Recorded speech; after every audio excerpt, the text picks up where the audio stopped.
বাসিপাল জমিদার বাড়ি গোপালগঞ্জ জেলার মোকশেদপুর উপজেলার পুরাতন মোকশেদপুর বাজার এবং কলেজ রোড বাস স্ট্যান্ডের মাঝামাঝিতে রিসাতলা গ্রামে রয়েছে এই জমিদার বাড়িটি।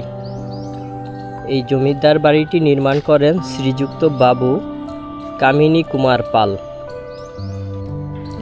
বাবু কামিনী কুমার পাল বাংলা 1326 সনের 11 অগ্রহায়ণ এই জমিদার বাড়িটি প্রতিষ্ঠা করেন।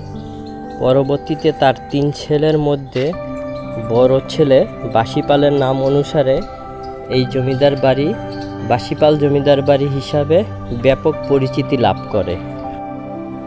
এই জমিদার বাড়ির 4টি ভবনই একসাথে দেখতে হলে আপনাকে প্রথমেই যেতে হবে বাড়ির পিছনের দিকের অংশে। সেদিকে লুকানো রয়েছে একটি গোপন প্রবেশপথ।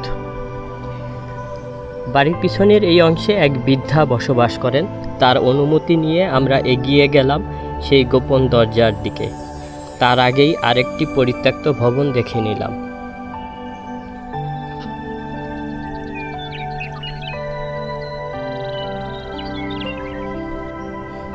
আমরা এখন সেই গোপন দরজা দিয়ে প্রবেশ করছি। এটিকে দরজা না বলে গোপন টানেলও বলা যায়। 2টা ভবনের মাঝখানে সরু একটি গলি, 2 দিকে 2টা দরজা দিয়ে বন্ধ করে রাখা হয়েছে।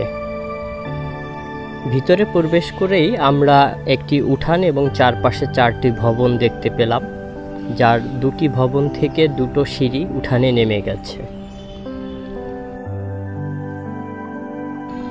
জমিদার বাড়ির প্রত্যেকটি দরজা জানালার উপরের কারুকাজ যে কারো নজর কাড়বে।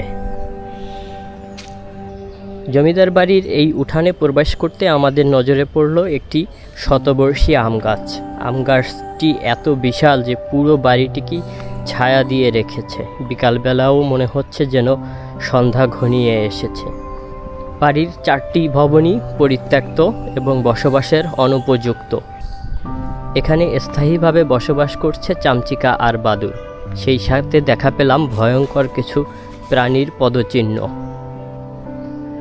মনে পড়ে গেল আসার সময় যে বৃদ্ধার অনুমতি নিয়েছিলাম, এই জানালার ওই পাশেই কিন্তু বৃদ্ধার রুম। এই সম্পূর্ণ বাড়িতে একমাত্র বৃদ্ধাই একা বসবাস করেন। তার সাহসের প্রশংসা না করে পারছি না। বাসুপালের স্ত্রীর নাম ছিল সোনাভরি পাল। তিনি প্রচুর স্বর্ণালঙ্কার ব্যবহার করতেন, তাই এলাকার লোকজন তাকে এই নামে ডাকত।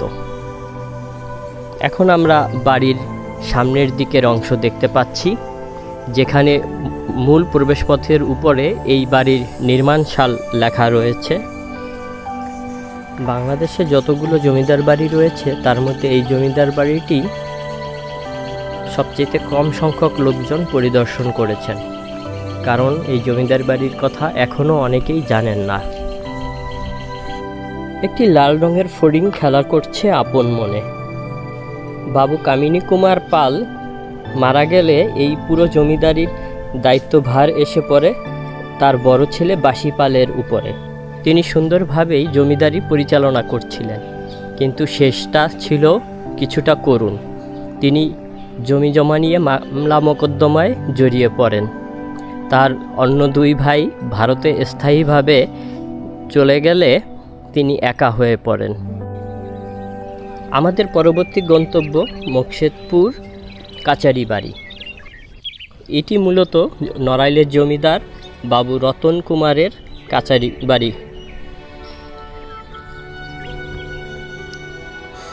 1807 সালে মোকশেদপুর থানা যশোর থেকে বিচ্ছিন্ন হয়ে ফরিদপুর জেলার সাথে যুক্ত হয়।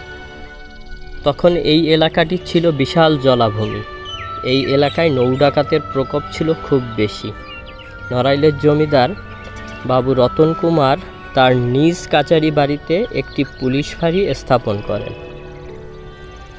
পরবর্তীতে এটি পূর্ণাঙ্গ থানা হিসাবে প্রতিষ্ঠিত হয় এবং এটি ছিল এই এলাকার প্রথম থানা। বর্তমানে বাংলাদেশ প্রত্নতত্ত্ব অধিদপ্তর স্থাপনাটির দেখাশোনা করছে।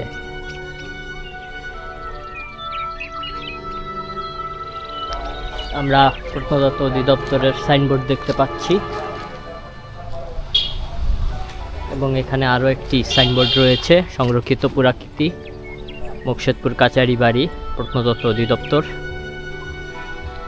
নড়াইলের জমিদার রতন কুমারের কাচারি বাড়ি, যেটি এই অঞ্চলের প্রথম পুলিশ ফাঁড়ি এবং পরে থানায় রূপান্তর করা হয়েছিল। বাংলাদেশ প্রত্নতত্ত্ব অধিদপ্তর এই ভবনটির দেখাশোনা করছে। বাড়িটিতে ছাদ নেই, ছাদ ধসে পড়েছে। এদিকে খোলা বারান্দা, ওই পাশে একটি রুম এবং বাঁদিকে একটি রুম। ভিতরে উপরে ছাদ পুরোটাই খালি এবং বিশাল কাঠের ভীম দেখতে পাচ্ছি। মাঝখানেও বেশ চওড়া একটি জায়গা রয়েছে এবং এদিকেও একটি রুম রয়েছে বড়। সামনাসামনি 3টি লম্বাটে রুম রয়েছে এবং দুই পাশে ছোট ছোট 3টি রুম রয়েছে এবং সবার শেষে একটি সিঁড়ি রয়েছে, যেটি হয়তো ছাদে যাওয়ার জন্য ব্যবহার করা হতো।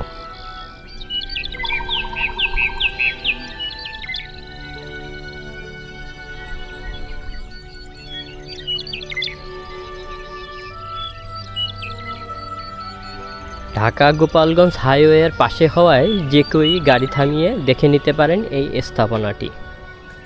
তো বন্ধুরা, এই ছিল আজকের মতো। ভিডিওটি ভালো লাগলে অবশ্যই লাইক করবেন, আপনার গুরুত্বপূর্ণ মতামত কমেন্টস করে জানাবেন। ধন্যবাদ সাথে থাকার জন্য।